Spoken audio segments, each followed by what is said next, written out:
హరే కృష్ణ. అందరికీ నమస్కారం. ఈరోజు భగవద్గీత మొదటి అధ్యాయంలోని 20వ శ్లోకం నుండి వివరించుకుందాం.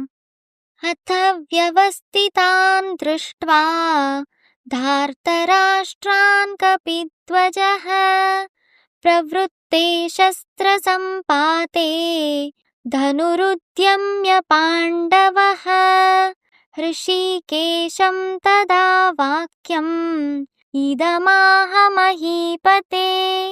ఈ శ్లోకంలో సంజయుడు ధృతరాష్ట్రునితో ఇలా అంటున్నాడు.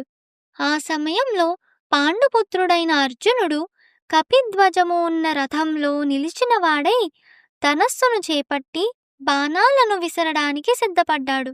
ఓ రాజా, వ్యూహంగా నిలిచి ఉన్న ధృతరాష్ట్ర తనయులను చూసి అతడు శ్రీకృష్ణ భగవానునితో ఈ మాటలు పలికాడు. భాష్యం: యుద్ధం కొద్ది సమయంలో ప్రారంభం కాబోతుంది. యుద్ధరంగంలో శ్రీకృష్ణ భగవానుని ప్రత్యక్ష ఉపదేశాలచే నిర్దేశితులైన పాండవుల ద్వారా ఏర్పాటు చేయబడిన సేన వ్యూహమును చూసి ధృతరాష్ట్రపుత్రులు పూర్తిగా నిరుత్సాహపడ్డారు. హనుమత్ చిహ్నమైన అర్జునుని ధ్వజము విజయానికి మరొక సూచనగా అయ్యింది.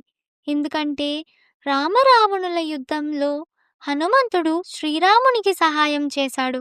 అప్పుడు శ్రీరామునికే విజయం లభించింది.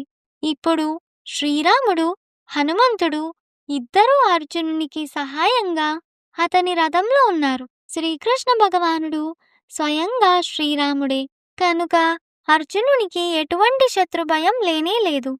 అన్నింటినీ మించి ఋషికేశుడైన శ్రీకృష్ణుడు అతనికి మార్గదర్శనము చేయడానికి స్వయంగా ఉన్నాడు.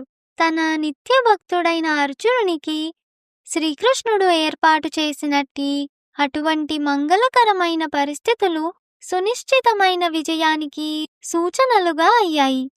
21-22 శ్లోకాలు.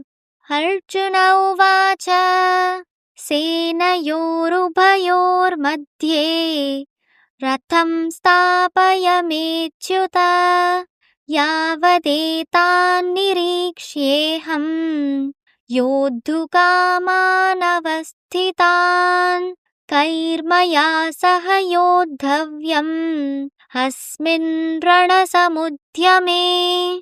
ఈ శ్లోకంలో అర్జునుడు శ్రీకృష్ణుడితో అంటున్నాడు, ఓ అచ్యుత, దయచేసి రెండు సేనల మధ్య నా రథమును నిలుపవలసింది. తద్వారా యుద్ధము చేయడానికి ఇక్కడ నిలిచిన వారిని, ఈ మహాసంగ్రామంలో నేను తలపడవలసిన వారిని చూడగలుగుతాను. భాష్యం: శ్రీకృష్ణుడు దేవాది దేవుడే అయినప్పటికీ నిర్హేతుకమైన కరుణతో తన మిత్రుని సేవలో ఉన్నాడు. తన భక్తుల పట్ల అనురాగం చూపటంలో శ్రీకృష్ణుడు ఏనాడూ విఫలం కాడు. అందుకే ఇక్కడ అతడు అచ్యుతనిగా సంబోధింపబడ్డాడు. అన్ని పరిస్థితులలో అతడు దేవాది దేవుడే, సర్వేంద్రియాధిపతి అయిన ఋషికేశుడే. భగవంతుని విశుద్ధ భక్తునిగా అర్జునుడు తన సోదరులతో యుద్ధం చేయాలనుకోలేదు. కానీ ఎటువంటి శాంతిమయ రాయబారాలకు దుర్యోధనుడు ఒప్పుకోకపోవడం వలన ఈ యుద్ధం చేయాల్సి వచ్చింది.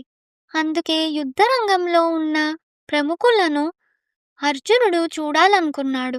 23వ శ్లోకం. యోత్స్యమానానవేక్ష్యేహం యయేతేత్ర సమాగతాః ధార్తరాష్ట్రస్య దుర్బుద్ధేర్ యుద్ధే ప్రియచికీర్షవః. ఈ శ్లోకంలో అర్జునుడు అంటున్నాడు, దుష్టబుద్ధి కలిగిన ధృతరాష్ట్ర తనయునికి ప్రియము చేకూర్చడానికి యుద్ధం చేయడానికి ఇక్కడికి వచ్చిన వారిని నేను చూస్తాను.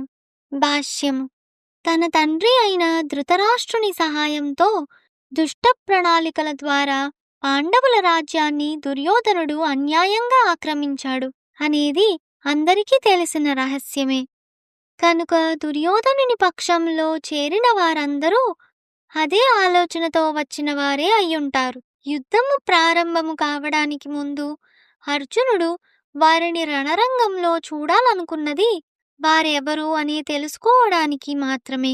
తన వైపు శ్రీకృష్ణ భగవానుడు ఉన్న కారణంగా విజయము గురించి పూర్తి విశ్వాసంతో ఉన్నప్పటికీ తాను ఎవరితో తలపడాలో వారి బలాన్ని అంచనా వేయడానికి అర్జునుడు వారి అందరినీ చూడాలనుకున్నాడు.